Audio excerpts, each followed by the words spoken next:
이제 대한민국의 교육을 바꾸기 위해서 노력을 하고 계시는 프로젝트 위기의 대표님이신 백진우 대표님 모시고 얘기해보도록 하겠습니다. 강연은 직접적으로 보면 재미없잖아요. 제가 다시 찍을게요. 뿅! 안녕하세요. 너무 감사드려요. 이렇게 영상으로라도 제 이야기를 들어주셔서 너무 감사드려요. 사실 이렇게 하는 게 사실 강연보다 더 나을 수도 있어요. 왜냐면 더 개인적인 관계가 되고 또 더 진솔하게 이야기를 나눌 수 있는 분위기인 것 같아서 아무튼 시작하겠습니다. 굳이 이렇게 영상으로 만드는 거는 되게 열심히 준비했어요. 나름. 왜냐면 그만큼 가치 있고 중요한 이야기가 담겨 있다고 저는 생각을 해서요. 아무튼 보시기로 한 것은 정말 좋은 선택이라고 생각을 합니다. 그럼 바로 시작하겠습니다. 이게 무슨 그래프인 것 같으세요? 여기 보면은 왼쪽에 숫자가 막 있어요. 0에서 4.5. 사실 4.3으로 해야지 정확합니다. 예측하셨나요? 네, 바로 학점입니다. 정확히 말하면 제 학점입니다. 뭐 어느 정도 이제 그림을 쭉 보면은 일단 전반적으로 봤을 땐 거의 직선에 가까워요. 그런데 이제 처음에 첫 번째 학기 때는 이제 처음에는 이제 꼭 들어야 되는 과목들이 있으니까 그런 과목들은 학점을 비교적 잘 주잖아요. 그런 면에서 좀 잘 나왔다가 또 대학생활이 적응을 했나요? 살짝 떨어졌다가 또 살짝 떨어졌다가 2, 3학기 오라 다시 좀 더 오른 이런 분위기인 것 같습니다. 근데 여기서 선을 하나 더 그어볼게요. 이게 무슨 선일 것 같으세요? 이 선은 바로 시험 공부를 했느냐 안 했느냐를 구분하는 선입니다. 3학기까지는 제가 시험 공부를 했다라면 3학기 이후로부터는 시험 공부를 하지 않았습니다. 신기하죠? 2, 3, 4, 5학기 이렇게 보면은 물론 이때는 살짝 떨어졌지만 다시 올라가고 사실 크게 보면 별 차이가 없는 사실 이거는 단순히 성적뿐만이 아니라 대학생이 아닌 사람들에게는 뭐 실적이라든가 이런 거로도 볼 수 있습니다. 신기하나요? 이번 강연을 통해서 저는 사실 이런 게 신기한 것이 아니라 충분히 그럴 수 있고 자연스러운 현상이라는 이해를 전달할 수 있으면 좋겠습니다. 안녕하세요. 저는 프로젝트 위기라는 단체를 이끌고 있는 백진우라고 하고요. 프로젝트 위기는 학생 주도 교육개혁 프로젝트입니다. 날 나답게, 교육을 교육답게, 부제, 학생 주도 교육개혁입니다.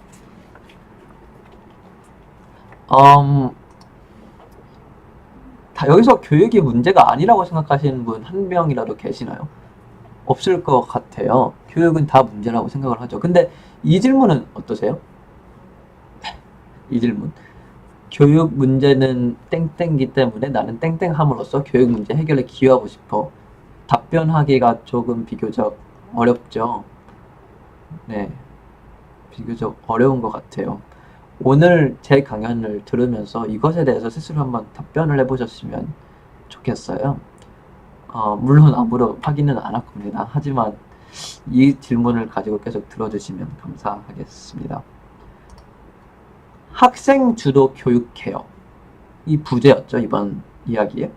여기서 학생과 교육을 강조해 봅시다. 학생과 교육, 무슨 뜻일까요? 학생이 무슨 뜻이죠?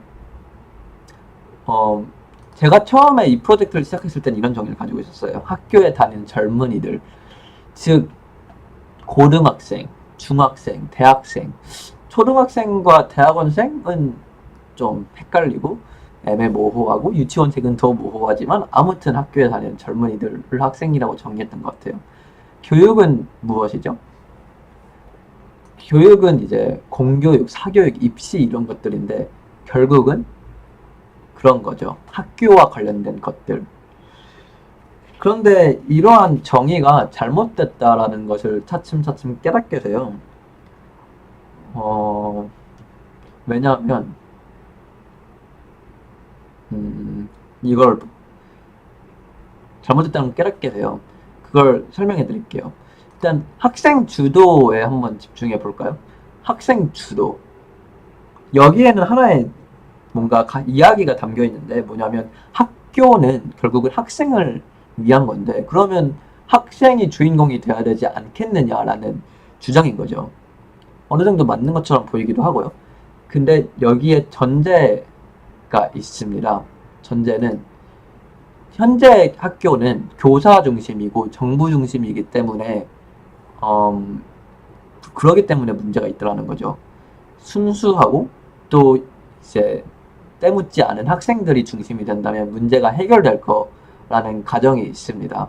하지만 이 가정이 틀렸습니다. 결론부터 말씀드리자면은 세상에 나쁜 사람은 없고 또 교육 문제의 원인에서 우리도 떳떳하지 못합니다. 되게 좀 불편한 결론이죠. 논란이 될 수도 있을 만한 결론인 것 같아요. 근데 이러한 결론이 나온 계기를 좀 설명해 드리겠습니다. 제가 다니던 중학교입니다. 백현중학교라는 학교인데요. 다닐 때 정말 스트레스를 많이 받았어요. 왜냐면은 전 엄청 범생이라서 문제 한 문제만 틀려도 엄청 사실 자살 시도까지 하는 그런 범생이었거든요. 하지만 제게 삶에 낙이 있더라면 영문학을 접한 거였어요. 역설적이게도 학원에서 접했는데 상징과 비유를 통해 제가 작가와 소통하고 세계와 소통하는 느낌이 너무나도 저는 아름답다라고 생각을 했어요. 근데 이제 그럼 자연스럽게 이게 제가 영문학을 좋아한 게 아니라 결국 문학을 좋아한 거잖아요. 그래서 학교에서 이루어지는 국어 수업에서 문학 작품이 어떤지 한번 집중해 보았습니다. 근데 좀 슬프더라고요. 왜냐면 모두들 아시겠지만은 무슨 문학은 자신이 스스로 가치를 부여함으로써 의미가 있는 건데 마치 거기에 답이 정해져 있는 듯이 막 이렇게 하는 거예요. 재미가 없는 거예요. 이때 처음으로 교육에 대한 문제의식을 가지게 되었어요. 하지만 전 범생이었기 때문에 계속 공부를 하다가 이제 수능까지 보게 되었어요. 이게 수능 끝나고 한 달 후에 찍은 사진입니다. 쓰레기장이죠. 그리고 여기 있는 책들은 제가 고등학교 3학년 1년 동안 공부했던 책들입니다. 각자 인상 깊게 읽은 책이 한 권씩은 있을 것 같아요. 근데 그 책 어딨나요? 쓰레기장에 있나요? 아니잖아요. 분명히 저렇게 서재에 꽂혀 있을 겁니다. 왜냐면 자기가 의미 있게 읽은 책은 언젠가 또 다시 읽어보고 싶어서 거라는 생각이 들어서 버리지 않기 때문이죠. 하지만 제가 사실 모두를 그랬을 거라고 생각을 하는데 수능 끝나고 이 책들을 버리는 거는 전혀 의심의 여지가 없었습니다. 후회하지 않을 거라고 확신했습니다. 다 버렸죠. 이때 이런 생각이 들더라고요. 내가 지금까지 공부한 게 다 쓰레기라는 건가? 전혀 말도 안 되는 얘기는 아닌 것 같아요. 하지만 제가 한 가지 학창시절 때 이미 있는 경험을 했다라면은 그것은 바로 제가 고등학교 3학년 초반이었을 때입니다. 고등학교 3학년 초반에 제가 수능 국어학원에 있었어요. 수업을 듣고 있는데 갑자기 비문학 지문이 나오는 거예요. 거기서 갑자기 위기지학이란 이런 거고 위인지학이란 이런 거다. 사실 되게 멘붕이 얼마나 지문이죠. 근데 그걸 읽으면서 갑자기 천사가 노래하는 것 같고 세상이 하얘지고 주변 사람들이 너무 아름다워 보이고 너무 기쁜 거예요. 진짜 무슨 이런 엄청난 경험? 말로 표현할 수 없는 이런 경험을 했어요. 너무 기쁘더라고요. 말로는 그렇게밖에 표현을 못하겠네요. 왜 그러냐면 위기지학이랑 위인지학의 뜻을 좀 살펴봐야 될 것 같은데 위기지학은 공자가 이야기한 거예요. 공자가 논어에서 자기 자신의 본질을 밝히기 위한 학문입니다. 반면 위인지학은 남을 위하여 학문을 하는 건데 정확히 말하면 남에게 잘 보이기 위해서 하는 것입니다. 예를 들어서 시험 공부, 시험만을 잘 보기 위한 공부는 그건 시험이라는 건 남에게 보여주기 위한 수단인 거잖아요. 그런 면에서 위인지학이라고 볼 수가 있지요. 공자는 위기지학을 하라고 합니다. 제가 그렇게 기뻤던 이유는 그래도 중학교 때부터 계속 문제의식을 가지고 있었는데 우리나라 교육이 문제다. 난 정말 교육을 받고 있는 것일까? 이게 갑자기 다 정리가 되더라고요. 그 재밌는 문학을 내가 재미없게 공부할 수밖에 없었던 이유, 또 교사들이 재미없게 가르칠 수밖에 없었던 이유는 바로 위인지학, 즉 시험을 잘 보기 위해서였기 때문이구나. 해결책은 결국은 위기지역에 있겠다 이런 생각이 들었어요. 눈치채셨겠지만 프로젝트 위기에서 위기는 이제 문제 있다라는 맥락에서의 위기가 아니라 위기지역에서의 위기입니다. 이때 다짐을 하나 해요. 수능이 끝나고 다큐멘터리를 만들어야 되겠다. 12년 동안 내가 경험한 것들을 까먹기 전에, 그리고 이런 위기지역과 위인지역에 대한 개념을 버무려서 다큐멘터리를 만들어야 되겠다는 다짐을 합니다. 그리고 수능이 끝났죠? 모두가 그렇듯이 뭐 해야지 다짐한 거 다 까먹습니다. 그런데 재밌는 거는 친구 아빠가 세바시 아세요? 세상을 바꾸는 15분이라는 사실 한국판 테드라고 볼 수가 있는데 거기 연설로 초청이 된 거예요. 그리고 제주도에서 그걸 행사를 한다는 거예요. 친구 따라서 그래서 저도 같이 제주도를 갔습니다. 너무 감사하게도. 근데 거기서 이상한 약간 프로그램을 하나 준비를 했더라고요. 참가자한테 90초 정도 발언 시간을 주겠다. 친구가 야 얘기해봐라 해가지고 그때 생각이 난 게 맞아, 다큐멘터리 만들기로 했는데, 그래서 앞에 나가서 이야기를 합니다. 이야기를 했는데 세바시가 어느 정도 영향력이 있나 봐요. 이걸 하고 나서 사람들이 절 도와주겠다라고 나선 거예요. 너무 저는 신기했죠. 절 도와주겠다라는 거예요. 그래서 실제로 다큐멘터리를 만들 기회가 생깁니다.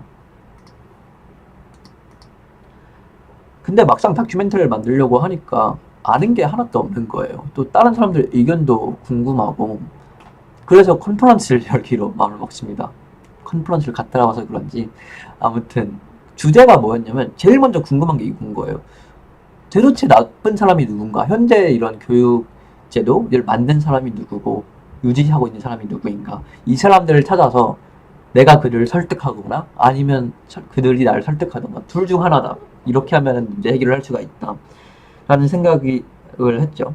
그래서 교육을 중심으로는 이제 보통은 학생, 학부모, 교사라는 3주체를 이야기를 해요. 근데 제 생각엔 그건 좀 아닌 것 같았어요. 왜냐면 학부모는 결국 학생의 최선을 바란다는 점에서, 그리고 학교 교육에 직접적으로 가담하지 않는다는 점에서 학생과 같은 거라고 봐도 괜찮다고 생각을 했습니다. 다만 사회인을 봐야 된다고 생각을 했어요. 왜냐면 흔히들 말하는 게 공부 열심히 해야 되는 이유는 좋은 점수를 받아서 좋은 대학에 가고 좋은 학점을 따서 좋은 취업을 해라. 좋은 취업을 하면 행복할 것이다. 결국 이 취업, 사회인 거죠. 기업들의 생각이 여기서 빠질 수 없겠다라는 생각이 들었었어요. 그래서 이 3주체를 연사로 초청을 하는데, 사실 학생과 교사는 당연히 교육제도를 별로 안 좋아할 거라는 생각이 들었어요. 자기가 배우고 싶은 것, 자기가 가르치고 싶은 것을 할 수가 없으니까요. 그런데 사회인이 좀 나쁜 사람일 거라고 사실 가정을 했어요. 그때 SKT에서 인사팀장을 10년 정도 해주신 여지영 팀장님을 모셨었는데 그분의 이야기를 한번 직접 들어보는 건 어떨까요?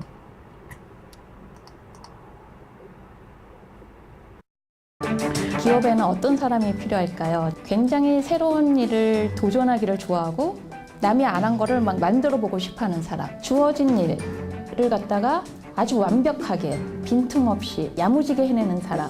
둘 다 필요해요. 제가 그림을 하나 그려볼게요.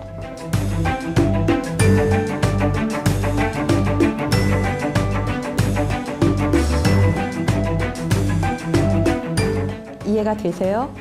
우선 A타입은 어떤 사람이냐면요. 새로운 거를 시도하고 남들이 안 해봤던 것들을 갖다 뭔가 만들어내려는 사람들. 이런 사람들은 성공을 하면 그게 조직에 미치는 영향은 엄청나게 커요. 조직이 한 단계를 더 성장할 수도 있는. 근데 이 A타입의 사람들이 이 사람들이 한 번에 성공할까요? 실수를 많이 하지만 조직에 있어서 그 사람의 실수가 뭐 크게 문제되거나 그러지는 않아요. B타입들은 이 사람들이 실수를 안 하는 게 조직이 망하지 않는 길이에요. 우리나라의 교육 시스템은 어때요? 대부분의 많은 사람들을 B타입으로 만들어내는 데 맞춰진 것 같아요. 실수 안 하기가 결국은 이 B타입 사람들을 만들어내겠죠. 지금 기업에서 더 많이 필요로 하는 사람이 누굴까? 지금 더 희소한 사람들이 누굴까? 더 기업에 많이 있어야 하는데도 불구하고 부족한 사람이 누굴까? A타입이죠. 이걸 저는 이 강연을 듣고 엄청 충격을 받았어요. 왜냐면 아니 뭐야, 기업도 시험 잘 본 걸 원치 않아? 사실 그냥 생각하면 당연하더라고요. 왜냐면 누가 시험만 잘 보는 사람을 원해요. 기업 입장에서는 근데 이제 이렇게 생각을 해볼 수가 있겠죠. 왜 그러면은 시험 점수를 가지고 뽑는 거지, 기업은 도대체? 왜냐면 그분들 입장에서는 볼 수 있는 게 시험 점수밖에 없으니까요. 이 사람이 정말 어떤 실력을 가지고 있는지 볼 수 있는 건 한 시험밖에 없잖아요. 결국은 그분들도 고민을 하고 있었던 거예요. 어떻게 하면은 시험만 잘 보는 사람이 아닌 정말 실력 있는 사람을 찾을 수가 있을까?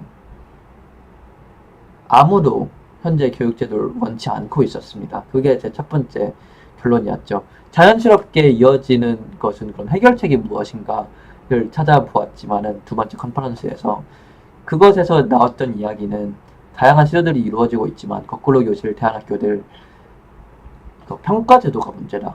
이 수능 이게 문제다. 이것 때문에 어쩔 수가 없다라는 이야기가 나오는 거예요. 그래서 세 번째 컨퍼런스에서 되게 재밌는 분을 모셨는데 수능의 아버지라고 불리는 분이 계세요. 초대 수능평가원장으로서 처음에 수능을 고안하고 이러신 분이에요. 사실 얼핏 생각하면 되게 나쁜 사람이죠. 이분을 한번 강연을 해달라고 요청을 했습니다.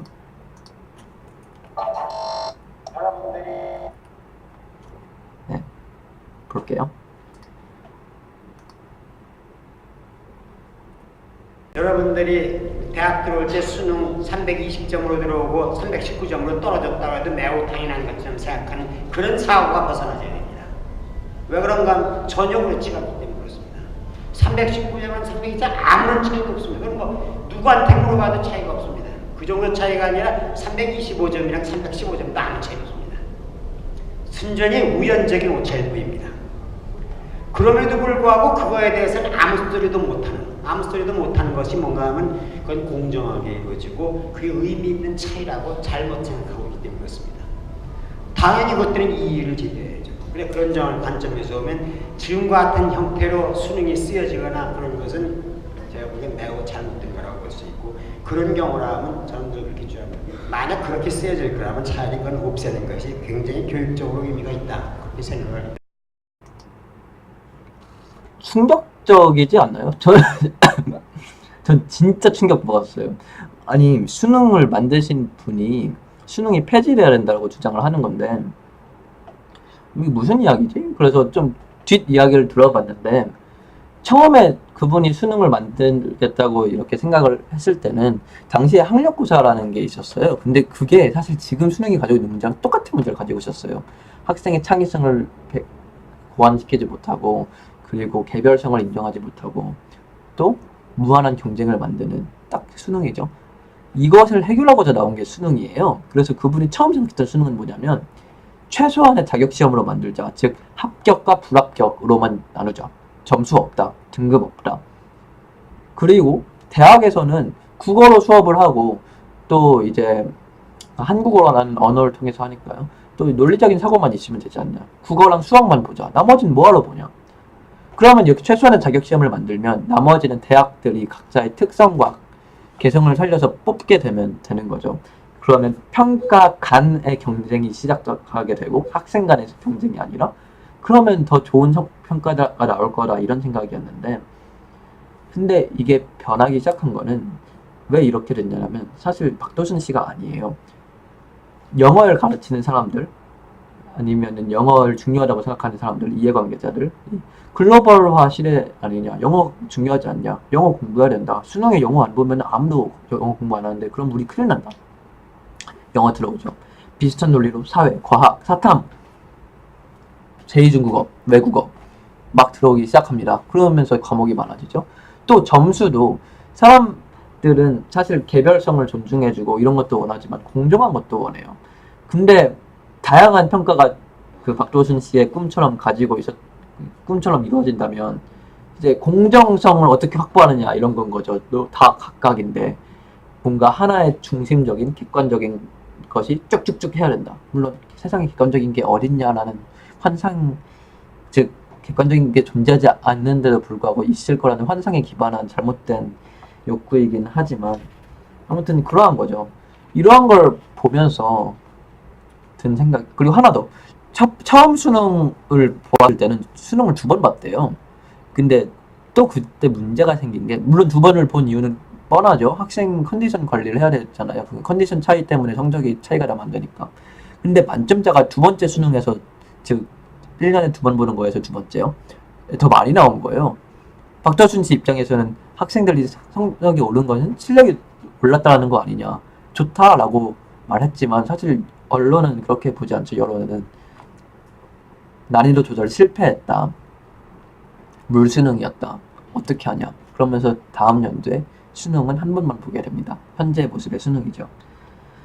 이걸 보고서 든 결론이 수능의 아버지는 박도준 씨가 아니더라고요. 우리더라고요. 그리고 앞에서 그 SK 인사팀장님의 말씀에서 시사하는 것처럼 사실 나쁜 사람은 딱히 없더라고요. 이렇게 모두가 이렇게 책임을 져야 되는 상황에 있어서 생각난 게 있는데, 뭐냐면 바로 파놉티콘이라는 개념입니다. 원형 과목이에요. 근데 사회현상을 설명할 때 더 많이 쓰이게 되는데, 이게 뭐냐면 이제 가운데 감시탑이 있고 이렇게 죄수들이 이렇게 바깥쪽에 있습니다. 근데 그래서 감시라는 거죠. 근데 가운데 빛이 발산하고 있기 때문에 감시자는 죄수들을 감시할 수 있지만 죄수들은 감시자가 어디를 바라보고 있는지 알 수 없습니다. 심지어 사람이 없더라도요. 근데 문제는 한 명의 죄수라도 딴짓을 하기 시작하면은, 그러면 전체가 뭔가 살기가 불편해지기 때문에 서로가 서로를 감시하게 됩니다. 이제 재밌는 부분은 여기서 시작을 하는데, 만약 감시탑 안에 사람이 아무도 없으면 어떻게 될까요? 여전히 사람들은 아무도 없다는 걸 알 수 없기 때문에 서로가 서로를 감시하게 됩니다. 그러면 아무도 감시하고 있지 않는데 서로를 감시하고 있는 되게 이상한 상황이 되는 거죠. 제 생각에는 딱 이 상황이 현재 교육 생태계의 상황인 것 같습니다. 그러면 뭐가 이 원형 과목의 감시탑 안에 있는 감시자들이었나요? 존재했습니다. 학교가 처음 나온 게 산업혁명 시대라는 거 다 아시죠? 그게 왜 그러냐면 공장을 돌리기 위해서는 설명서를 읽을 줄 알아야 되고 몇 개 만들었는지 어떻게 팔아야 될지 계산을 해야 되기 때문에 언어 능력과 수학 능력, 즉 국영수. 그래서 학교에서 국영수를 그렇게 중요시하는 겁니다. 또 제 시간을 잘 맞춰야 되니까 학교적이 땡땡땡 또 나오는 게 되고요. 사실 그 당대로 보았을 때는, 산업혁명 시기로 봤을 때는 되게 현명한 이제 접근이라고도 볼 수 있습니다. 정말 사회가 그 당시에 잘 돌아가기 위해서 필요한 거였으니까요. 근데 모두 다 알다시피 4차 산업혁명 알다시피 요즘은 그런 시대가 아니잖아요. 단순 계산, 단순 언어적인 것은 컴퓨터가 훨씬 더 잘하기 때문에 인간의 고유성, 창의성 이런 게 중요해지고 있는 건 모두가 알고 있습니다. 더 이상 이러한 게 중요하지 않게 된 거죠. 즉 감시자가 죽은 상황인 건데 서로가 서로를 눈치를 보기 때문에 변하지 못하고 있는 거예요. 좀 더 정확히 말하면 이런 그림이라고 생각을 합니다. 자세하게 설명을 해드릴 수는 없겠지만은 생각해보면 사실 단순합니다. 학생 입장에서 볼게요. 여러분은 왜 수능 공부를 했나요? 생각해보세요. 누가 수능 공부하라고 했나요? 친구, 부모, 선생님이 말하지 않았나요? 즉 그 사람들은 우리예요. 우리의 미래이자 현재이자 과거인 사람이 친구, 부모, 선생님인 거잖아요. 예를 들어서 내가 시험 공부를 하고 있는 것 그 자체가 어떻게 보면 주변 사람들에게 시험 공부가 중요하다는 메시지를 던지는 거일 수도 있는 거예요. 있는 게 아니라 그런 메시지를 던지는 거죠. 의도를 하진 않았지만은. 아무튼 그런 식으로, 즉 학생은 교사나 학부모 아니면 학원에서 공부를 해야 된다고 듣기에 또 스스로가 주변에 그런 메시지를 전달하기 때문에 이러한 상황에 처하게 되는 거죠. 물론 제가 이렇게 학생을 집중을 하는 거는 교사, 학부모, 교육부, 학원, 기업, 대학이 잘못이 없다라고 이야기하는 건 절대 아닙니다. 우리가 대다수가 학생이기 때문에 학생을 집중을 하는 거고 정책도 바꿔야 되고 다면적인 변화가 필요합니다. 다만 우리도 변화해야 된다는 이야기를 하고 싶은 거죠. 근데 만약 우리가 바뀐다면 전 되게 기대되는 변화가 있는데, 뭐냐면 파놉티콘 상황에서 선순환을 하기 시작하는 겁니다. 내가 바뀌니까 주변도 바뀌기 시작하는 거죠. 결국은 위기지약해야 된다라는 건데, 정말 참된 나담을 밝히기 위한 공부, 이걸 어떻게 할 수 있을까? 되돌아봤어요. 제가 언제 위기지약을 했지? 언제 정말 재밌는 공부를 했을까? 의미 있는. 앞에 사례에서 보면은 문학을 처음 접했을 때, 그리고 위기지약이라는 개념을 처음 접했을 때입니다. 근데 되게 웃긴 게 두 개의 공통점이 둘 다 학원에서 있었다는 거죠. 우리 집 강아지예요. 학원에서 있었다는 거죠. 사교육의 정상인 학원, 교육 문제의 가장 핵심인 사교육. 그래서 위기지약을 한다? 이런 생각이 들더라고요. 어쩌면은 상황이 그렇게 중요하지 않을 수도 있겠다. 내 마음가짐이 바뀌면은 뭔가 위기지약을 할 수도 있지 않을까? 이런 생각이 들었어요. 그래서 정말 이상한 짓을 하기 시작합니다. 지금 다음 주가 저 시험이에요. 근데 시험 공부를 안 하는 실험을 해보고 있습니다.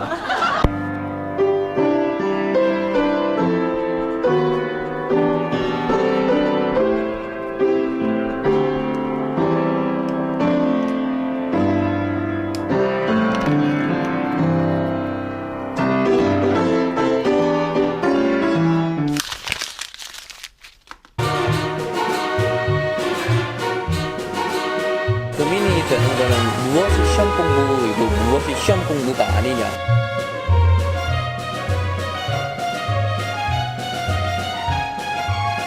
너무 피곤하고 재미도 없고 되게 뭔가 지식이 파편화된다는 느낌?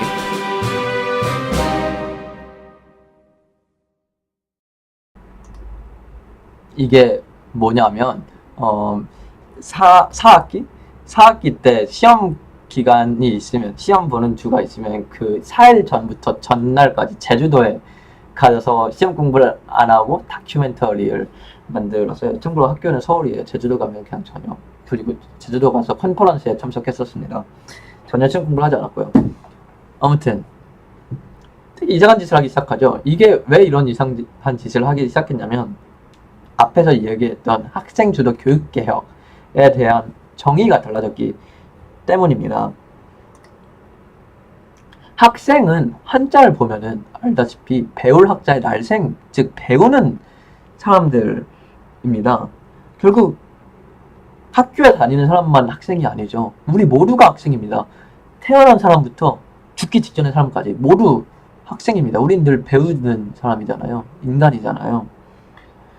그리고 교육도 재정의가 되는데, 교육은 함께 세상을 이해하는 행위죠. 뭔가 누군가가, 그러니까 세상에는 다양한 분야가 있잖아요. 그리고 각 분야에서 더 잘 아는 사람과 덜 잘 아는 사람이 있죠. 서로 이렇게 협력을 하는 거죠. 더 잘 아는 사람이 덜 잘 아는 사람에게 도와주면서 함께 세상을 이해하는 협력적인 세계 규정 행위, 세계를 함께 이해하는 행위. 너무 아름다운 거죠. 이런 건 결코 학교라는 기관이라던가 어떠한 기관에도 귀속될 수 없는 인간의 자연스러운 행위입니다. 즉 정리해서 학생주도 교육개혁이라는 것은 배우는 사람이 중심이 되어서 인간이 함께 세상을 이해하는 행위를 증진시키고 궁극적으로 인간의 가치를 드높이자라는 거죠. 왜냐하면 함께 세상을 이해하기 시작하면 인간이 할 수 있는 게 많아지고 가치가 드높여진다라고 볼 수가 있거든요. 결국 시작점은 위기지학입니다. 왜냐하면 참된 배움은 위기지학에서 시작되기 때문인데요. 위기지학을 어떻게 해야 되느냐에 대해서는 이렇게 이야기할 때 단체 홍보하는 게 정말 별로 하면 안 된다고 하더라고요. 그래서 홍보를 하지 않겠습니다. 그냥 이 강연만 듣고도 삶 속에 적용할 수 있는 시사점을 던져드리려고 해요. 배움에 있어서 가장 먼저 필요한 것은 저는 믿음이라고 생각을 합니다. 이 믿음은 종교적인 믿음이 아닙니다. 두 가지에 대한 믿음인데, 하나는 우리가 현재 이해할 수가 없고 알지 못하는 진리가 존재하고 그 진리를 알면 삶이 풍족해질 거다라는 믿음입니다. 만약 이러한 진리가 존재하지 않는다면 사실 배울 필요가 아무 필요가 없죠.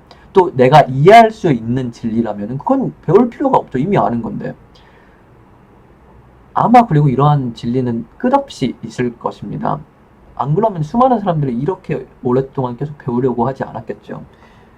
그리고 두 번째 믿음은 사실 현대사회에서 더 필요한 믿음이라고 저는 생각을 하는데 그 진리를 내가 알 수 있다라는 믿음입니다. 오히려 요즘은 자기에 대한 자신감이 너무 낮아져가지고 그 진리를 자기가 체험할 수 있다라는 것을 부정하는 것 같아요. 내가 그런 걸 어떻게 알아? 난 그냥 일반인인데. 아닙니다. 누구나 진리는 체험할 수 있습니다. 그 다음은 겸손입니다. 뭔가 그런 진리가 있다라고 생각을 하면은 자기가 지금까지 알고 있었던 것을 다 부정할 준비를 해야 됩니다. 왜냐하면 자기가 알고 있었던 것 중에 틀린 게 있으면 당장 새로운 생각으로 더 옳은 생각으로 고쳐야 되는 거잖아요. 근데 여기서 겸손하지 않고 내가 잘 아는데 저거는 잘못된 거야 라고 자만을 해버리는 순간 배움은 끊길 수밖에 없습니다. 이 두 가지 태도가 있어야지 비로소 우리가 그렇게 잘하는 지식이 의미가 있어지는 겁니다. 세상은 이런 거라고 하더라. 책에서 읽고 수업도 듣고 그러면서 배우는 거죠. 그리고 나서 바로 이어져야 되는 게 바로 적용입니다. 배우고 나서 적용을 하지 않으면 뭐하러 배우나요? 머리로만 안다고 그게 무슨 의미가 있나요? 그게 바로 시험 공부죠. 아무튼 적용을 해야 됩니다. 그리고 확신이 나오는데 앞에서 믿음으로 출발을 했잖아요. 확신이 있기 때문에 이건 정말 교육적인 것입니다. 뭐냐? 진리가 있다라고 믿음을 가졌었는데 이제 적용을 했으면 삶이 풍족해질 거 아니에요. 그게 진리라면? 그럼 이제 확신을 하는 거죠. 아, 그 믿음이 맞는 거였구나. 난 확신한다.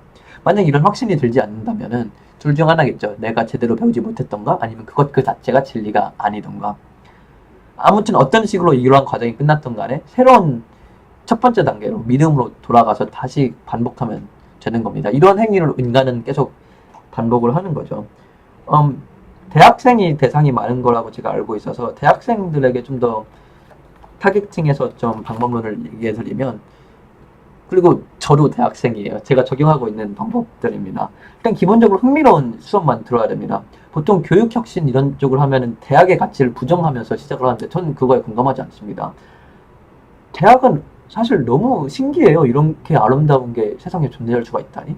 학문이라는 것은 사람들이 진리라고 생각한 것을 이쁘게 정리해 놓은 거잖아요. 수천 년 동안 이쁘게 정리해 놓은 거잖아요. 그런 의미에서 배울 게 정말 많다라고 생각을 해요. 그리고 그런 걸 깊이 배울 수 있는 공간이 전 대학이라고 생각을 하고요. 하지만 이러한 것을 누리기 위해서는 결국은 흥미로운 수업을 듣는 것으로부터 출발을 한다고 생각합니다. 예를 들어서 학점을 잘 준다 이런 수업을 듣는다면 흥미가 없죠. 흥미로운 수업을 들었다면 그 다음은 이제 시험 공부를 하지 않는 겁니다. 앞에서 시사했듯이. 근데 여기서 하지 말자는 거는 사실 무슨 뜻이냐면 공부를 정말 열심히 하자라는 뜻입니다. 평소에 열심히 공부하고 시험 기간에 막 외우고 다 까먹고 시험 끝나고 다 까먹고 이런 걸 하지 말자라는 거죠. 근데 사실 열심히 공부하는 건 자연스럽습니다. 첫 번째 단계, 즉 흥미로운 수업을 듣게 됐다면요. 흥미로운데 어떻게 대충 듣겠습니까? 열심히 듣고 공부를 하고 그러겠죠. 마지막으로는 써먹어라. 제가 앞에서 말했던 적용과 관련된 건데 써먹어야 된다라는 거죠. 어떤 사람들은 이러한 위기지학으로서의 변화가 너무 소극적인 거라고 비판을 하기도 합니다. 하지만 저는 다르게 생각합니다. 위기지학은 변화를 위한 전제 조건입니다. 사람들의 특성상 저도 그렇고 사실 정책가들을 되게 무시하는 경향이 있는 것 같아요. 근데 사실 정책가들 되게 똑똑한 사람들이거든요. 그리고 그분들도 악마가 아니에요. 막 학생들을 괴롭혀야지 으아 하면서 하는 게 아니잖아요. 그분들도 정말 치열하게 고민을 하고 부작용까지 다 예상하면서 하는 게 정책 집행입니다. 그리고 실제로 좋은 정책들이 많이 나왔고요. 오늘 앞에서 보았듯이 수능도 사실 좋은 정책으로 시작을 했던 거고 최근에 자유학기제도 그렇잖아요. 문제는 사실 우리가 잘못을 한 거죠. 우리의 태도 때문에 그런 것을 수용하는 수능도 변질돼 버리고 자유학기제도 학원에서 그러잖아요. 자유학기제 성적을 올릴 수 있는 마지막 기회입니다. 결국 아무리 좋은 정책이 나올지라도 사실 이러한 우리의 인식 변화가 있지 않으면은 의미가 크게 있지는 않다라는 거죠. 이러한 얘기를 공자도 이야기를 한 것 같아요. 휴신제가 치고 평천하라는 이야기를 하는데 이게 무슨 뜻이냐면 별 뜻이 아닙니다. 일단 자기를 실현하면, 그리고 자기를 실현하는 방법은 바로 위기지약, 참된 나담을 밝히는 공부를 통해서 가능합니다. 자연스럽게 가족이 평안해지고, 가족이 평안해지면 자연스럽게 국가가 평안해지면 자연스럽게 세계가 태평해진다. 이런 뜻입니다. 이게 난이도 차원의 이야기예요. 즉 자기를 실현하는 게 가장 어렵기 때문에 자기만 실현하면 나머지는 자연스럽게 따른다. 결국 변화의 출발점은 우리라는, 어떻게 보면 되게 희망적인 이야기이기도 하지요. 또 어떤 사람들은 저에게 이런 비판을 합니다. 오케이, 위기작 다 좋다, 좋은 얘기인 것 같아.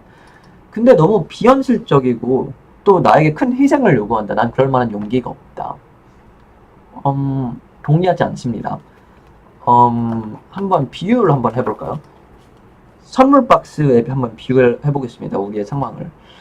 위인지약, 남에게 잘 보이기 위한 공부를 하는 것은 마치 선물 박스에 포장을 꾸미는 것과 같습니다. 남들에게 보여지는 것을 위한 거죠. 한편 위기지약은 선물 박스 안에 있는 이 물건의 내실을 다지는 것입니다. 근데 한번 생각을 해보면은 빈 선물 박스는 그게 포장이 아무리 아름다울지라도 열어보기만 하면 바로 들킵니다. 그리고 버려지게 되겠죠. 하지만 아무리 허물해 보이고 뭔가 별로인 것처럼 보이는 박스도 안에 정말 소중한 게 담겨 있더라면은, 그러면은 그거는 가치를 인정받게 되죠. 혹여나 아무도 너무 후져 보여지고 안 가져갔다라면은 그럼 개이득이죠. 왜냐면 내가 쓰면 되잖아요. 가치 있는 건데 어차피. 그런 맥락에서 오히려 위인작보다 위기지약이 전 현실적이라고 생각을 하거든요. 즉 이러한 변화는 선택받는 자가 아니라 선택하는 자가 되고자 하는 변화이며 결코 희생이 아니라 구원입니다. 왜냐면 일석이조죠. 위기지약은 기본적으로 재밌고 또 우리가 얻고자 하는 바를 얻을 수 있으니까요. 사실 제가 위기지약을 엄청 잘 하고 있는 것처럼 이야기를 했지만은 저도 위기지약의 어려움을 느껴요. 당장 내일만 해도 수업을 들으러 가는데 어떤 수업은 내가 과연 위기지약 하고 있는 걸까, 위인지약 하고 있는 것 같다는 수업들도 분명히 있습니다. 하지만 함께 나아가자라고 조심스럽게 제안하고 싶습니다. 조금씩이라도 의미가 있습니다. 함께 삶 속의 위기지약을 적용해 봅시다. 교육이라는 단어가 우리에게 더 이상 골칫거리가 아니라 희망이 되고, 노잼이 아니라 꿀잼이 되고, 또 우리가 피해자가 아니라 주체자가 되고 주인공이 되는 그러한 변화가 있기를 희망합니다. 감사합니다. 프로젝트 위기에서 구체적으로 하고 있는 활동 한 가지요. 저희가 활동을 하다 보니까 나온 현재 가지고 있는 결론이 뭐냐면, 사람들이 고민거리가 다들 다르다는 거예요. 처음에는 저처럼 교육에 문제의식을 가지는 사람들은 일단 되게 많아요. 교육이 문제다. 그리고 또 다른 사람들은 오케이, 나도 위기지약 하고 싶다. 위기지약은 어떻게 해야 될까? 이 고민을 가지고 있는 사람들이 있고요. 또 다른 사람들은 오케이, 위기지약 하는데 괜찮은 교육기관이 어디 있느냐. 또 다른 사람은 기관은 찾았는데 이 배움의 상황에서 어떻게 해야 되는가, 이 4단계가 있다고 저희는 보는데 각 단계에서 도와주고 있습니다. 첫 번째 단계는 이제 컨퍼런스 같은 걸 정기적으로 개최하고 또 매달 정기 모임 같은 걸 하면서 교육은 이게 문제인 것 같다, 이래야 된다, 이런 모임을 가지고 있고, 또 교육판이라는 미디어가 있습니다. 그래서 거기서 다양한 콘텐츠가 있어요. 성찰 볼 만한. 뭐 그 다음에 이제 위기작 어떻게 하는가 뭐 관련된 것도 많이, 이 행사를 열고 콘텐츠로 위기 나겔이라고 있고요. 그리고 교육판이라는 미디어에서는 다양한 교육기관들을 소개해주고 후기들이 막 있습니다. 물론 아직 적극적으로, 그러니까 완성된 형태는 아니지만 쓸만은 아직 해요. 지금도 쓸만은 해요. 더 쓸만해질 예정입니다. 또 에듀서포터 아직 출범은 안 했지만 배움의 과정을 컨설팅해주는 그런 거 준비하고 있습니다. 참고로 다 무료예요. 저희 비영리예요. 네. 전 그럼 된 것 같은데? 오늘 너무 수고 많으셨습니다. 여러분의 교육적으로 풍족한 삶을 응원합니다. 감사합니다.